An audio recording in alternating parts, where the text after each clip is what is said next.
Bonassi lança a público, lança no ar aí 2 ou 3 novas vertentes, né? Ele fala sobre a importância da periferia para tudo, não só para o cinema e para a televisão, como para a narrativa, para a poesia, para a música popular, para a canção. Tudo isso está vindo com muita força da periferia das grandes cidades, né? Poderíamos falar da periferia de São Paulo. E, curiosamente, propicia uma resposta, um pouco de rejeição, uma resposta que tem sido diversificada. Às vezes a grande cidade tenta engolir esse jovem que veio cheio de novidades da periferia, tenta adaptá-lo, civilizá-lo, tal, consegue ou não consegue. E outras vezes ela simplesmente se coloca contra. Isso é um assunto que ele levantou. Levantou outro também que é o assunto da indústria, não é? É o homem que quer um filme de 2 horas para passar em 5 sessões e não o contrário. São os editores que dizem poesia não vende. São os donos de televisão que nos dizem isso não dá ibope e tal. Então, são assuntos que estão levantados, como outros que o Lauro e que o Toreiro também ventilaram. Então, eu queria passar a palavra para vocês, para ver se vocês querem nos propor coisas, nos opor coisas ou concordar conosco. Se alguém tiver essa vontade, é só levantar a mãozinha. Levanta a mão. Ah, levantou a mãozinha. Fala, queridão. Olha, o microfone está aí. Bom, primeiro eu gostaria de agradecer a todos pela presença maravilhosa. Eu acho que não deveria ser um debate de 1h30, mas de pelo menos 3 dias, né? Porque o que vocês trouxeram envolve toda a evolução cultural do país nos últimos 60 anos, desde a chegada da televisão, todo esse diálogo, literatura. Mas eu fui anotando algumas coisas que me chamaram a atenção. Primeira, do Lauro, é bonita essa coisa de hoje eu poder ter todo o meu Kubrick lá em casa, eu sei que eu vou dormir com ele, poder revisitar as cenas que me marcaram. Então, a coisa do livro também que você relê, hoje a tecnologia nos permite esse carinho também com o audiovisual, né? E espero que um dia a gente traga a dramaturgia brasileira também para dentro das nossas casas. Hoje elas estão nos arquivos das TVs. Seria muito bonito poder revê-las, né? Pelo menos no que é de mais significativo. A segunda pergunta diz respeito a como vocês três se veem. Os 3 lançaram livros, os 3 adaptaram, os 3 roteirizaram. Como vocês se veem efetivamente como escritores, como adaptadores, como roteiristas? Dentro dessa vertente, qual a medida da interferência do diretor que traz a ideia de vocês escrita e a transforma em imagem, né? Por que tantas vezes no final, nos créditos, a gente vê roteirista e aparece o nome do diretor também lá? Qual é a medida do corte entre uma coisa e outra, para nós leigos de fora?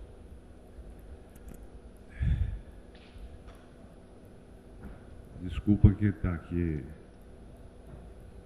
Talvez fosse melhor a gente já ir respondendo, não?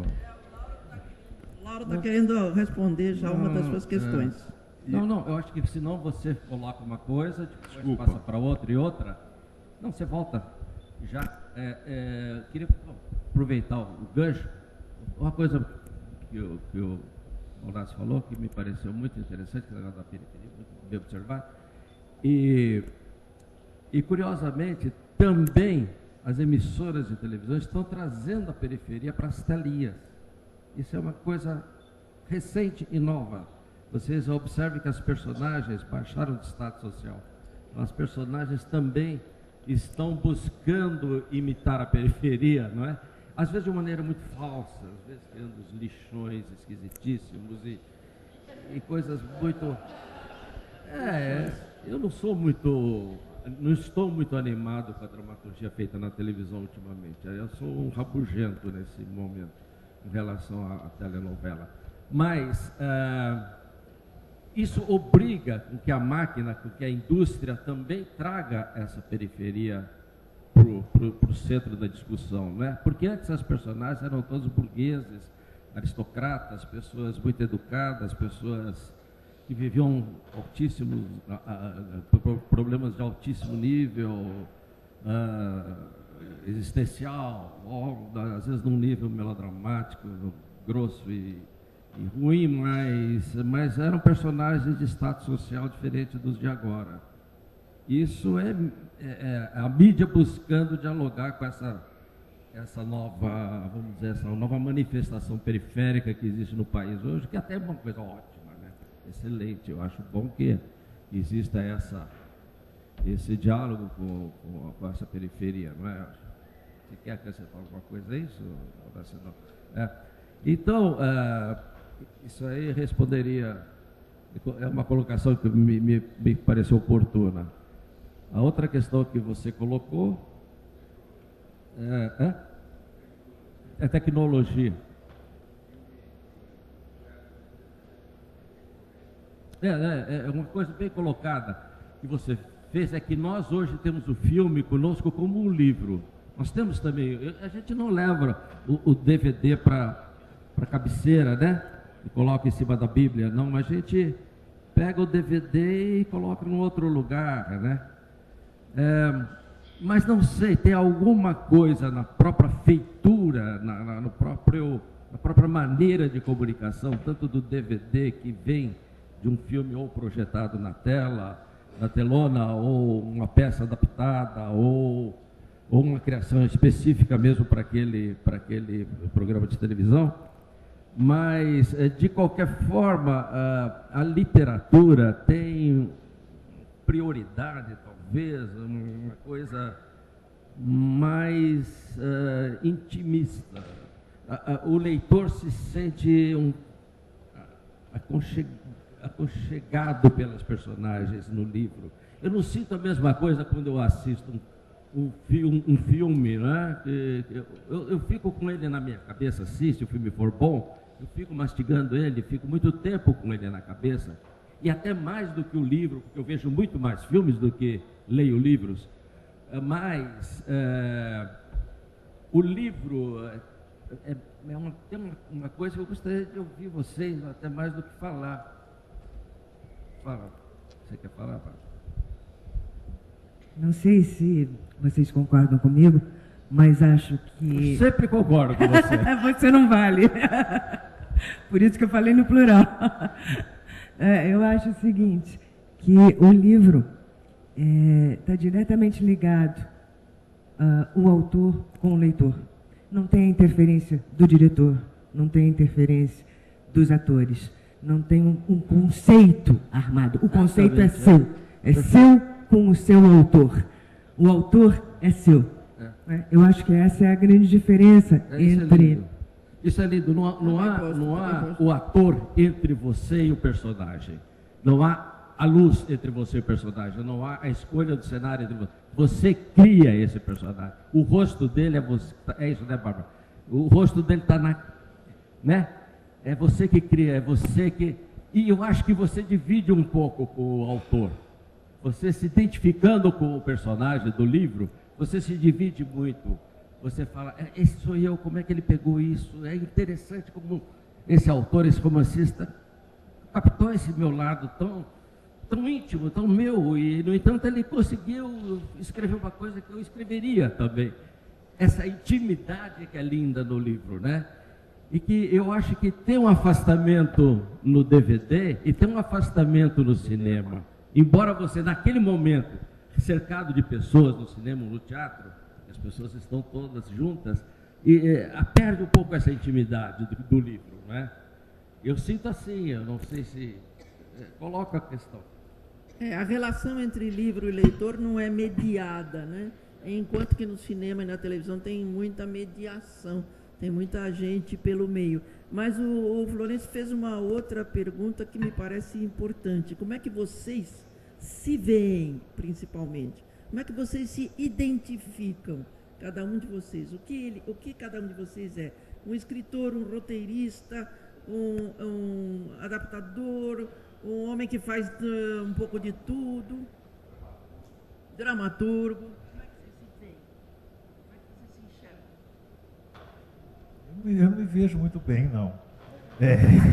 Me perguntou como você me vê, mas isso é outra coisa.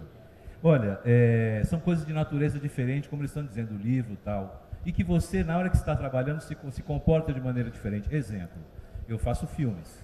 Então, eu sou contratado para colocar a sua ideia em pé.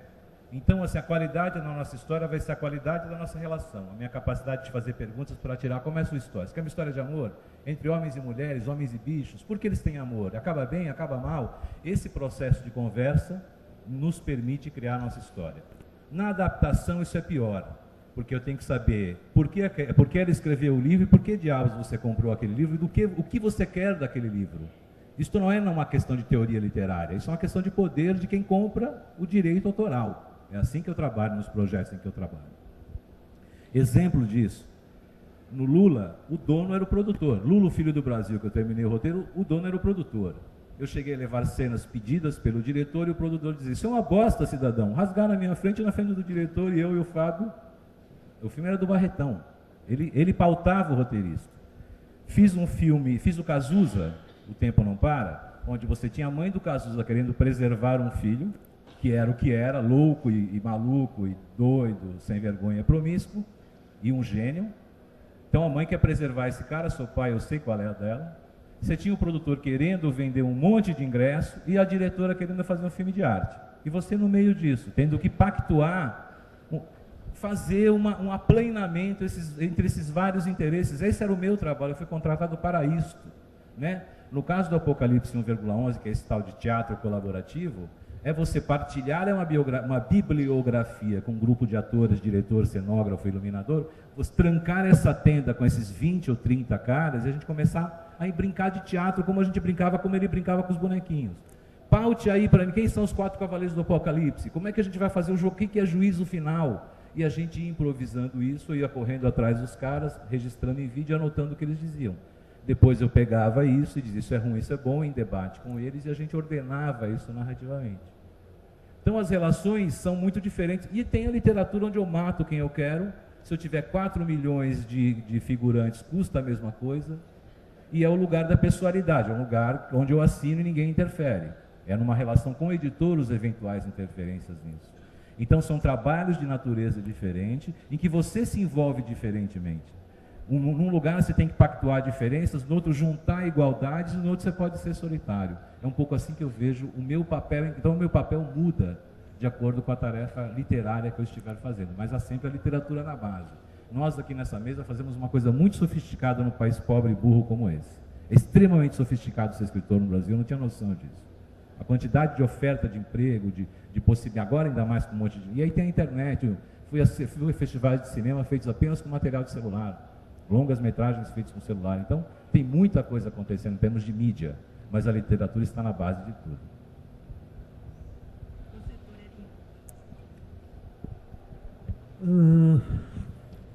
É ruim, né? Uma terapia assim, com tanta gente assistindo, tá? Eu gostaria de me ver mais como escritor. Acho que se eu fosse escolher uma profissão na vida, tal, eu falei: não, vou ficar em casa escrevendo, não saio nunca, né? Quando eu cansar de escrever, eu jogo PlayStation, depois volto para a literatura, tal. Eu faria isso. O roteiro é mais trabalho, assim, sabe? Eu encaro mais como trabalho e tal. Tirando alguns, aí alguns são tão bons quanto livros, né? Algumas ideias, geralmente ideias que eu tive e tal, né? Mas eu acho que eu vejo assim, mais escritor, mas na verdade eu faço mais roteiros do que escrevo livros, né? Assim, se for pensar no tempo que eu gasto com uma coisa e com outra, eu acabo fazendo mais roteiros do que escrevendo livros. E talvez escrevendo... Bom, agora não, mas eu escrevia mais sobre futebol e lia mais sobre futebol do que tudo, quando eu tinha a coluna na Folha. Acho que é assim, que é terrível, né? É frustrante, porque Eu podia gastar mais tempo escrevendo livros de criança que eu tenho gostado muito de fazer e tal. Mas acho que é assim que é a vida desde sempre de escritor no Brasil, né? Sei lá, o Drummond era funcionário público, né? Machado também. Acho que é assim, né? Você ama uma coisa que não dá muito dinheiro, então você tem que fazer umas outras para poder fazer o que você gosta. Acho que é normal. Posso fazer uma pergunta para a Renata? Seguinte, a Renata é uma poeta, ou poetisa, agora está na moda falar poetisa. Tempos atrás, poetisa era ofensa. Mas você não tem uma postura diferente quando você faz a sua poesia, que é uma expressão muito sua, muito de desabafo, sei lá de quê, de estampe, do que quando você está fazendo, por exemplo, o Hair, uma tradução que você fez, brilhante do Hair, por exemplo, ou fazendo um episódio do Malu Mulher, não é uma postura diferente? É isso que eu sinto, que nenhum de vocês abordou isso. Eu acho que quando você faz uma peça de teatro, você tem uma postura diferente. Não tem? Interessante. Eu acho que trabalhar com poesia é uma coisa que demanda intimidade. Então, a tua posição você está tirando a roupa. Você tira a roupa. Para fazer poesia, você fica nu. Né? Metaforicamente, nu. E a gente faz poesia, não importa para quem, não importa por quê, e não importa o que vai te render aquilo, que em geral não rende nada. É uma coisa de ficar nu mesmo. Agora, quando você vai escrever uma peça de teatro, você já veste roupa. E quando você vai escrever para televisão ou cinema, que eu também já tentei fazer, aí você veste mais roupa, mais roupa, mais roupa. Eu acho que a diferença é essa aí. Acho muito bonito. Porque eu também sinto isso quando eu faço televisão, é de uma maneira. Quando eu faço uma telenovela, é de uma maneira. Eu estou servindo um grupo, estou servindo uma indústria, estou servindo o público, de uma maneira assim, fazendo concessões sobre concessões e concessões e mais concessões. Quando eu decido escrever uma peça de teatro, é quase que uma coisa compulsiva, uma coisa que eu preciso soltar, preciso estampar e escrever sobre isso. Uma coisa minha, egoísta, uma coisa egocêntrica, uma coisa que não quero que ninguém se intrometa, não quero que o produtor venha, né, o Barretão venha e diga, faça assim, assado. Não, isso é de uma violência, essa violência que eu sinto no meu dia a dia na televisão. Essa violência existe, é cobrança e mais cobrança, burrada que a gente ouve. Se você fala que o país é burro, eu acho que existe uma burrice monumental na burguesia brasileira no tocante à comunicação. Agora, o povo não é burro, não. Aí eu discordo de você, o povo não é burro. Então, é uma atitude diferente. Eu me isolo, eu não quero que ninguém fique me olhando. Faço cocô, não quero que ninguém fique do meu lado. Agora, quando eu faço televisão, pode ficar do meu lado. Estou só fazendo um xixizinho. Entende? E aí, mas um xixizinho bem feitinho. Agora, quando é teatro, porra, que venha tudo. Sabe, mas não quero que ninguém se meta. Eu tenho até medo de falar sobre o que eu estou fazendo. Entende? Eu li coisas lindas sobre Eugênio O'Neill, quando escreveu sua última peça,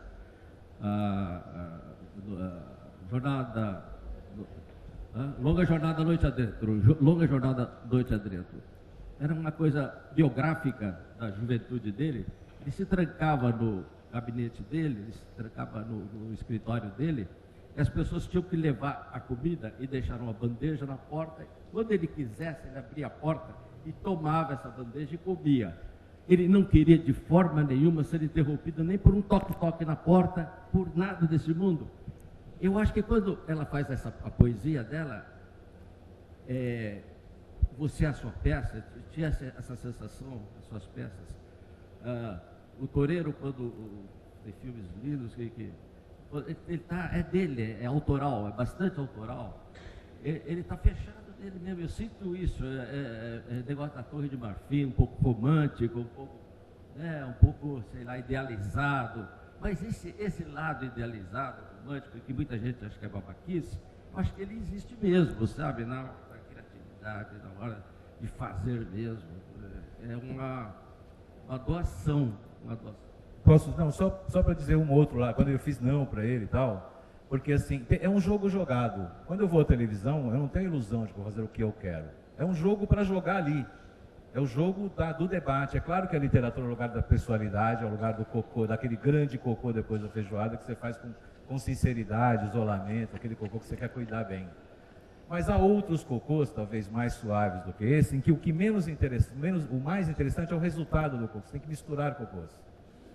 E esse jogo de debate, eu faço uma coisa na Globo chamada Força Tarefa. Talvez por ser polícia. Ele não conhece esse segundo cocô. Talvez por ser polícia. Discutam O segundo cocô, querido. O segundo cocô. Eu faço uma coisa na Globo chamada Força Tarefa. E talvez por ser polícia, tem uma força própria. Diante de um assunto tão candente como esse na ficção, diante da morte, ninguém tergiversa muito. Então, eu estou protegido talvez pelo tema. Mas este debate me interessa artisticamente. O resultado possível de se obter numa televisão me interessa. Eu não sei se eu chamo isso de arte, não sei como chamar isso, mas o resultado do jogo me interessa. No teatro a coisa muda um pouco, porque aí você tem, digamos, coisas convergentes que você tem que pactuar. Mas esse jogo me interessa. Digo para você um exemplo. No Cazuza tem uma cena em que a mãe chega, a mãe escreveu essa cena no livro.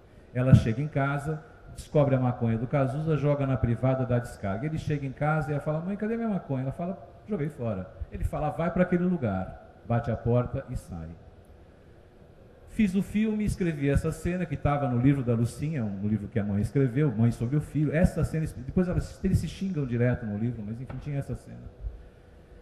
Que ele mandava a mãe tomar naquele lugar no meio do filme. Um dia, 6 meses depois, estão montando o filme e dizem assim para mim, Bonassi, estão aqui debatendo a questão do palavrão no filme, queríamos te ouvir. Eu falei, vai para aquele lugar. E desliguei o telefone. E por acaso o palavrão ficou. Este jogo me interessa. Este jogo é contemporâneo da atuação do escritor. Você pode não jogar. Você pode ficar em casa jogando PlayStation ou não. Depende do que experiência você quer ter nas suas relações de trabalho. Apenas isso. E tem sempre uma coisa que o Baudelaire diz o seguinte, deviam incluir na Declaração dos Direitos do Homem o direito à desistência. Teu patrão passou a mão na tua bunda, não está no jogo do teu contrato, demita-se, cidadão. Eu já me demiti de 5 longas-metragens, demitam-se, digam não, porra. Não tem que ficar dizendo sim. A Globo, tchau. Encheu o seu saco, parta. Isso é para a vida, qualquer relação de trabalho é assim. As pessoas devem ter a dignidade de se recusar a fazer certas coisas, não ficar pactuando com o diabo.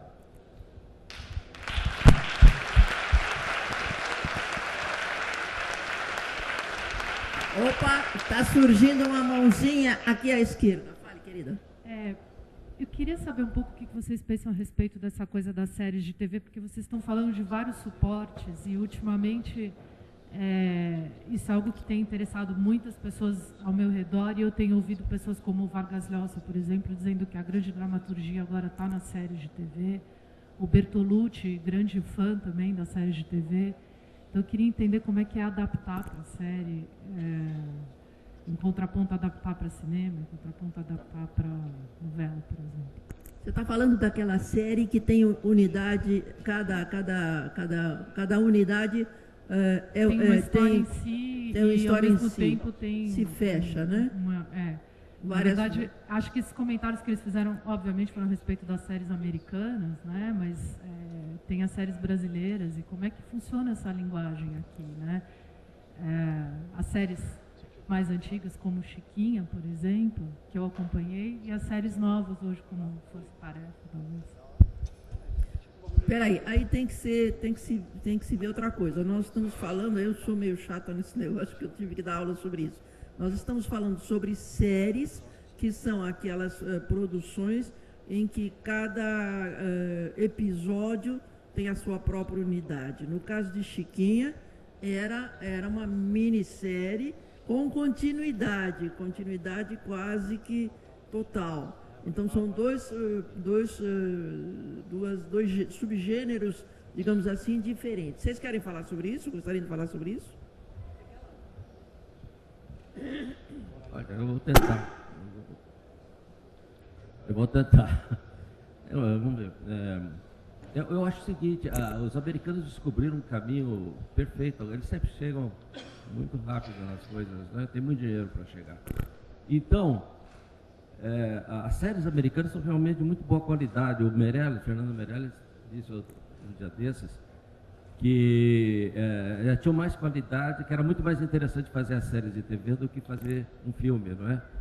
É possível, sim, que agora eles estão usando os melhores atores para as séries, tem mais seriedade, tem uma seriedade. Por outro lado, os filmes estão muito preocupados com a barulheira, né? Com aquela coisa blockbuster, né? De impactar muito pelo lado físico, pelo lado do barulho, pelo lado da agressão sonora, essa coisa que está ficando uma coisa horrorosa.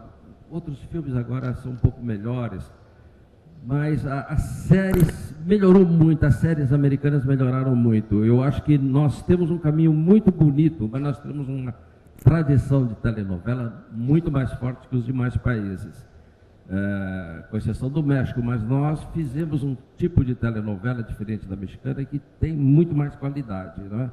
Eu acho que se nós conseguíssemos diminuir as nossas telenovelas, diminuir ao máximo as nossas telenovelas, criar uma telenovela assim com 70, 80 capítulos, não essas coisas quilométricas que a gente faz hoje, até 200 capítulos, que é uma coisa extenuante. E se a gente chegasse a isso, nós faríamos umas telenovelas mais centradas em temas, e não precisaríamos tantos temas paralelos, porque os temas paralelos vêm porque nós não aguentamos ficar numa linha só. Não temos assunto para ficar numa espinha dorsal apenas, né? Contar uma única história. Então nós usamos as histórias paralelas todas, às vezes de uma maneira indiscriminada, de uma forma sem nenhuma lógica, sem fornecer nenhum subsídio para a ação central, para a história central. Elas vêm, nascem e desaparecem como se fossem histórias que não têm nada a ver com aquele universo central proposto. Isso, a redução forte de número de capítulos nos levaria à qualidade, à concentração. Nós íamos chegar numa coisa parecida com essas minisséries que nós fizemos, tipo a própria Chiquinha, que tinha apenas 38 capítulos. É uma coisa muito diferente você chegar e criar uma minissérie como a Chiquinha do que criar uma telenovela enorme, porque você se perde, porque você divide muito com outros autores, a autoria até se perde, porque é muito difícil você controlar N colaboradores quando você está exausto, acabado, arrebentado, por volta do capítulo 100, que você não aguenta mais, não está enxergando o fim do túnel ainda, e os colaboradores também já estão mandando qualquer coisa, porque você não consegue também coordenar direito aquilo, tem pressa porque tem que gravar, os atores que trabalham com o Maneco, então tem que esperar na sala chegar a página dele, porque ele trabalha em cima, porque ele quer falar sobre o dia a dia, o dia de hoje. E essa coisa muito industrializada, muito feita às pressas, tem uma perda de qualidade inevitável. Agora, se nós tivéssemos uma coisa mais sucinta, tal, essas novelas que a Globo está fazendo agora, tarde da noite, essas reprises que eles estão fazendo, estão revisitando temas antigos, vai estrear agora Sarabandaia, pode ser um caminho para eles entenderem que esse é o caminho da telenovela. Eu acho que isso eles vão acabar entendendo. E se a Globo entender, a Record vai entender também. O oposto, não, infelizmente, vai ser difícil acontecer, porque é uma questão de tradição, de saber fazer know-how, é uma coisa que a Record não tem mesmo, né? Agora, eu acho que nós chegaríamos a isso. Agora, o seriado que você fala, que é aquela que tem um personagem fixo e que tem uma história completa a cada dia, esse seriado, eu acho que nós vamos custar um pouco a... O Horácio fez com o Marçal uma série policial boa, 12 ou 13 capítulos, se não me engano. 3 temporadas de 10 capítulos. Então, esse é o caminho, mas é mais difícil para nós ainda, eu acho. Mas eles tiveram já algum êxito nisso. Não sei se deu para responder. Eu fiz um, que foi o FDP, que passou agora na HBO. Aí, do ponto de vista do autor, foi bem prazeroso, achei divertido fazer isso, sabe? Mais divertido que longa, por exemplo. O jeito de pensar é bom, sabe? Você pensa numa história, mas é uma história que continua, então você tem que pensar, na verdade, nas 3 historinhas e em cada uma. Então você consegue fazer um arco longo, ao mesmo tempo resolve algumas coisas.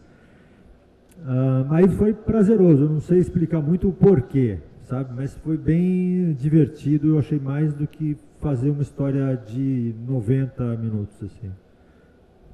Eles não estariam ensaiando no HBO para depois ir para a televisão aberta? E você acha que isso é o caminho? Eu acho que pode ser, mas alguém precisa arriscar antes. Eu acho que sim, as coisas como as séries como a do Bonatti já estão sendo assim, né? Acho que é o caminho mesmo. Olha, Parece que a telenovela muito longa, com 200 capítulos ou mais, está mesmo fadada a morrer, porque a gente percebe em cada um dos exemplos que aparece o aumento dos defeitos, né? A extrema repetição, a redundância, aquela criação de assuntos que só vão ser resolvidos no penúltimo capítulo, tudo aquilo está tão manjado já, que o público, que não é bobo nem nada, acaba dizendo, e outra vez, agora eles se gostavam tanto, agora eles vão brigar e só vão fazer as pazes no penúltimo capítulo. Está realmente repetitivo, conhecido, chato.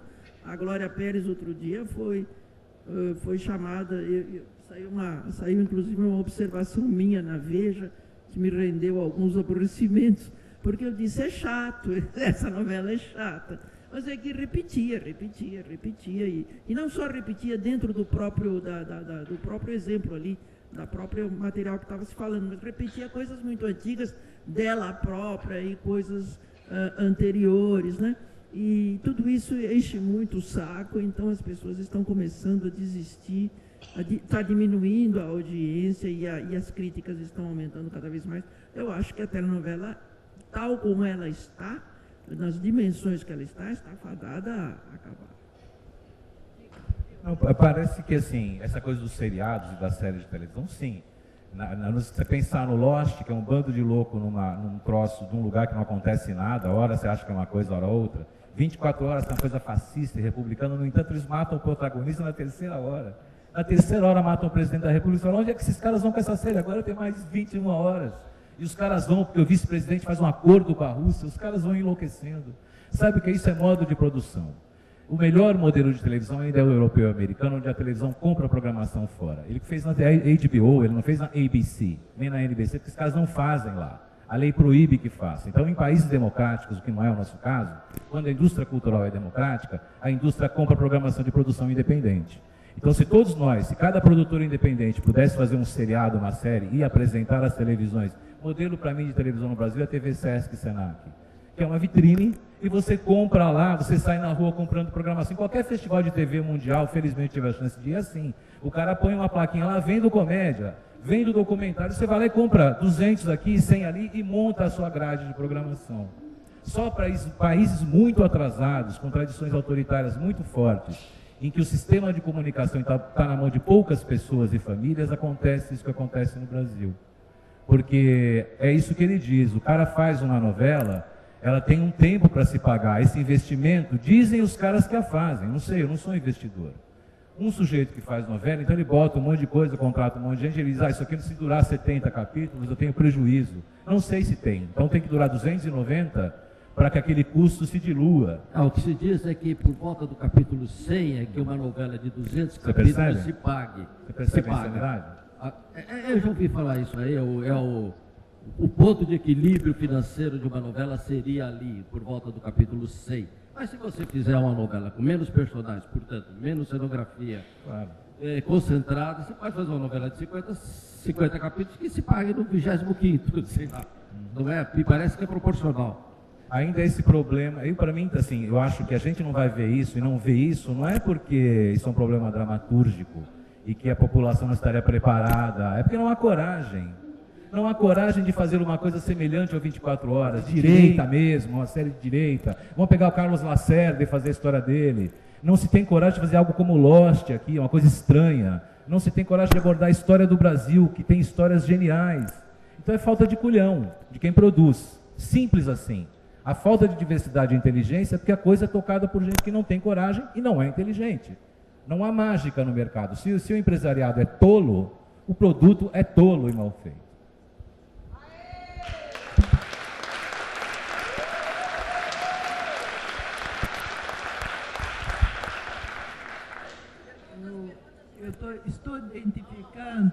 Estou identificando que é a indústria contra a liberdade. Morreu aí para mim. É claro, a indústria contra a liberdade. A liberdade existe só na poesia e no cocô. Passado isso, está fora. Agora, se o livro é uma partitura maravilhosa que vai ter intérpretes, como é que essa liberdade do uso da partitura acontece versus indústria?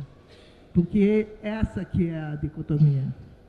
Eu gostaria de uma resposta nesse sentido, que o Bonassi já começou a mexer com essa história da indústria, e a liberdade fica como? Da partitura, porque se ela nasce partitura, ela terá que ter intérpretes. Ok? Eu acho que eu já respondi isso, assim. A liberdade está no que você escolhe fazer. Não há uma liberdade... Do que estamos falando quando falamos em liberdade? A liberdade é dar um tiro na sua cabeça, por exemplo? É aí que está. O que é liberdade? Então, assim, eu posso escrever um livro de 900 páginas em casa, um livro absolutamente pessoal, e ele pode não ser aceito por um editor e ser jamais lido. Eu tive liberdade para fazê-lo, mas ninguém terá liberdade de lê-lo, porque é uma questão de mercado que faz o livro chegar. Numa produção industrial que, sendo muito barata, custa 5, 10 milhões de dólares, a liberdade é a liberdade do cara recuperar esse dinheiro, em primeiro lugar. Do que estamos falando? O que queremos? O que chamamos de liberdade? Porque eu lhe digo, quando me enche o saco, quando isso atinge um aspecto ideológico que eu discordo, eu me retiro e me demito. Esta é a minha liberdade. É a liberdade de colocar a minha autoria nesta peça ou na outra. Porque essa condição idílica da liberdade eu desconheço. Eu nasci pelado e morrerei sozinho. Vivo num país de dificuldades enormes. Não conheço essa expressão. Eu não tenho liberdade. Ou nasci numa classe social em que essa liberdade não existia. Essa noção de liberdade quase total, porque liberdade total não se tem mesmo, que é a liberdade de renunciar. Eu defendo essa liberdade idílica, essa liberdade de renunciar. Não só de renunciar no sentido de eu largo esse trabalho, só que eu vou pegar o outro que vai me pagar a vida, a subsistência, todas as coisas, a comida, tudo que eu necessito. Eu acho que a gente poder dizer não a este, porém vai ter que dizer logo mais sim a aquele, embora tampouco seja o ideal, porque dificilmente vai se encontrar o ideal, é uma espécie de liberdade, sim. Agora, a minha liberdade, a que eu quero, é a liberdade de ter todos os livros de poesia recusados, porque nenhum editor quer fazer, sendo que o último perguntado disse poesia não vende. A minha liberdade é escrever um livro, organizar um livro de poesia que vai se chamar Poesia Não Vende. Eu faço. É o que eu posso, é o que eu sei fazer. Eu faço. Eu vou escrever, vou tentar vender um livro que se chama Poesia Não Vende. Quem sabe se algum filho da mãe vai se tocar e vai dizer, porra, a poesia não vende, mas não está certo. Está certo que uma poesia de boa qualidade se venda. A de ruim qualidade, tudo que é de ruim qualidade, não se deveria vender, embora haja o que. Paulo Coelho, pois é, não ia citar nominalmente, mas sim, é claro. Então, a minha liberdade, sim, de dizer este não quero porque é ruim, mas aquele eu também não quero porque me cerceia, essa é a liberdade que eu defendo. Como é que é, Maria, criar uma gravura na solidão do seu estúdio ou fazer uma faixa decorativa num hotel?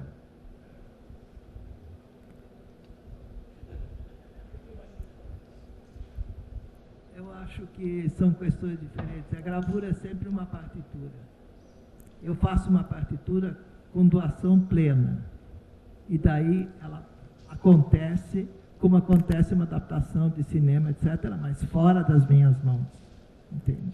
Um painel é feito também com uma grande doação. Agora tem os intérpretes, mas você planeja exatamente a rubrica de um grande painel, dos pedreiros, das medidas, dos materiais, tudo. Ou você tem o controle interno completo, ou então você não está livre.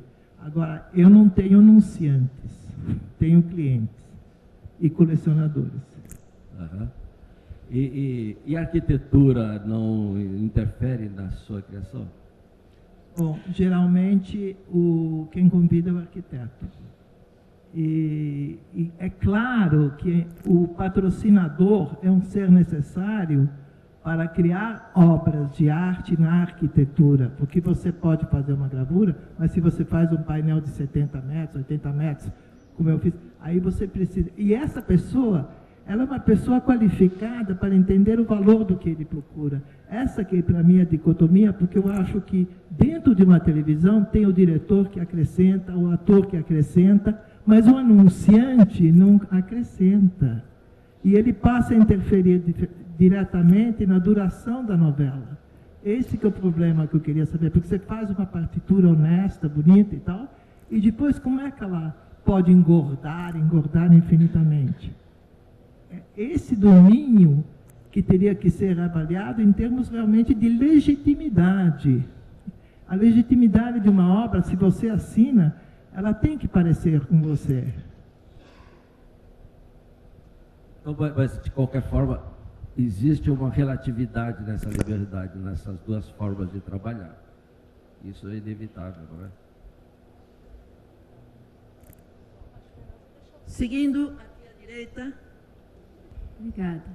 José Roberto, eu sou de Maringá. Eu vi aqui que você ganhou o prêmio, né, no Paraná. Como que está o prestígio desse prêmio no cenário nacional? Voltou com tudo? Porque uma época parou, né? E aí? Bom, o Prêmio Paraná voltou, ele era muito famoso antigamente, tal, voltou agora esse ano. O bacana do prêmio é que você concorre sem que saibam que é você. Acho isso um charme, não tem outro prêmio no Brasil assim, né? O que é terrível, principalmente em literatura, porque literatura tem muito gueto, né? Tem o cara que odeia aquele cara, tá, Bonassi.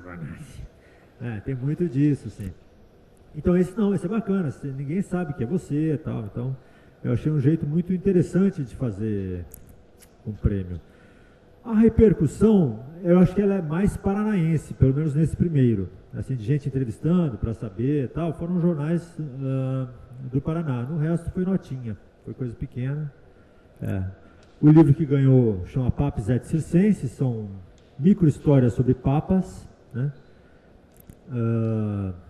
Deve sair agora pela Alfaguara. Agora que eu digo é esse ano. Sim. Mas acho que vai crescer agora, né? Sempre que você lança alguma coisa, ela começa devagar, tal, como o festival da Mantiqueira. Está no sexto. O primeiro deve ter sido mais enxutinho, agora já deve estar maior. Acho que com o prêmio vai acontecer a mesma coisa, como era no passado, quando ganhou a Clarice, da Alta Televisão e tal.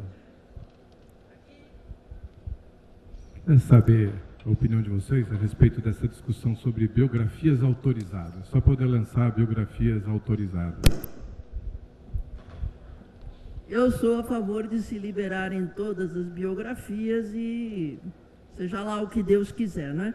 Porque se a gente ficar na dependência de que o biografado ou os seus herdeiros considerem que aquilo é ofensivo ou não, eles terão sempre a saída do processo judicial, uma coisa a qual eles têm direito. Eles movem um processo contra o autor, depois de publicado, e vão dizer que chamaram o Garrincha de alcoólatra, coisa que ele era, e, enfim. Mas proibir a publicação de uma biografia porque não agrada ao biografado ou aos seus herdeiros, eu acho totalmente inadmissível.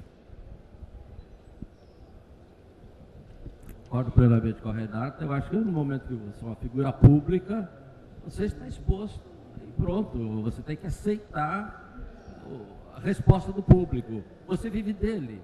Então você tem que aceitar que ele também opine sobre sua vida, sobre o que quiser. Eu convivi por algumas horas com o autor do livro do Roberto Carlos, que foi proibido, e ele estava desesperado. Ele investiu 2 ou 3 anos da vida dele nesse livro, e só ali, visando alguma coisa. Ele disse que a Suíça, aí a corte então a corte internacional, é de Berna, não sei se é de Berna. Onde é aquela corte internacional? É Berna? É Berna. Ele ia até lá, porque ele não admitia. Eu escrevi, me doei, escrevi coisas lindas sobre ele. Ele é simpático ao personagem, né? É uma biografia super simpática ao personagem. Curiosamente, ela é muito simpática ao personagem. Exato, e de repente o autor ou a família se inculcam com algum detalhe, um pequeno detalhe, ou um grande detalhe, sei lá. O caso do Garrincha foi um grande detalhe, porque foi o tamanho do pênis dele. Foi uma questão moral. O Roberto Carlos era maior. Não pênis, o detalhe. Concordo com eles também. Bom dia. Vocês falaram muito em adaptação de livros, no caso que vocês escreveram, ou de outros autores, para a televisão ou para o cinema. Eu queria saber a opinião de vocês para a internet, porque ultimamente está crescendo muito essa mídia. E as pessoas estão fazendo grandes produções para a internet. Eu queria saber o que vocês acham disso e se vocês têm algum trabalho que vocês pretendem lançar exclusivamente só para a internet, sem ser desse meio cinema e televisão. Tem esses canais Netflix, essas coisas, tudo que agora botam as séries inteiras. As séries que nem chegam a passar na TV e entram direto na internet através desses canais, dessas grandes vitrines de exposição. Isso é o futuro. Num país de indústria cultural concentrada na mão de 3 famílias como o Brasil, isso não vai acontecer tão cedo. 3 famílias é bom. Fala, Florencio. Então, voltando à sessão terapêutica, né, José Roberto? E entrando na linha também do Fernando, que eu achei bárbaro na questão americana, há produtores culturais americanos que se entendem como produtores de entretenimento especificamente, né? Nós, aqui no Brasil, temos um pouco de receio de sermos rotulados como produtores de entretenimento, na medida em que nós seremos levados de uma forma leviana. Em que medida, quando vocês produzem, vocês 3, vocês entram na consciência de estarem produzindo entretenimento, estarem produzindo conscientização sobre a natureza humana ou sobre o meio que nós vivemos, isto é, nosso país, nossa sociedade?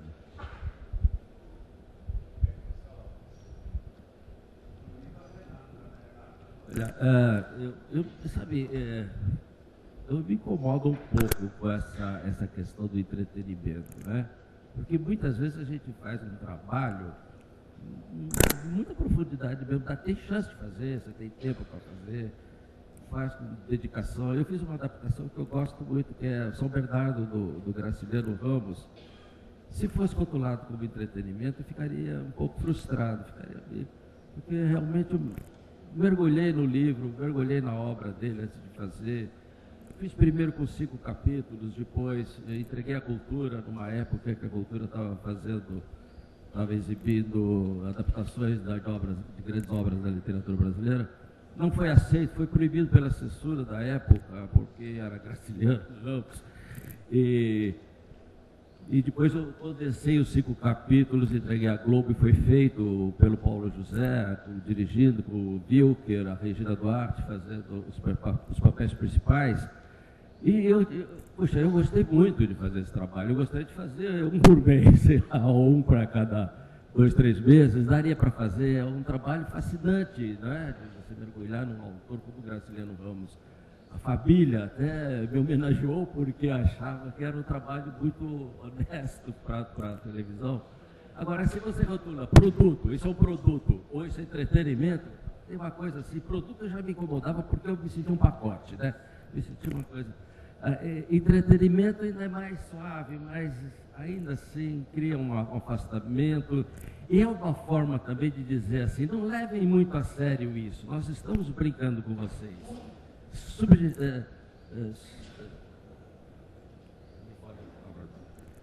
a intenção do produtor é essa, dizer, olha, o que eles estão falando não levam muito a sério, é ficção, sabe? Eles estão dizendo que tem um político aí venal, um político corrupto, não é verdade, isso não tem nada a ver com isso, é entretenimento. Tem um lado assim meio sacana nessa palavra, assim. Eu acho que tem. Então a gente está encerrando aqui, eu peço uma salva de palmas para ela e obrigado pela presença.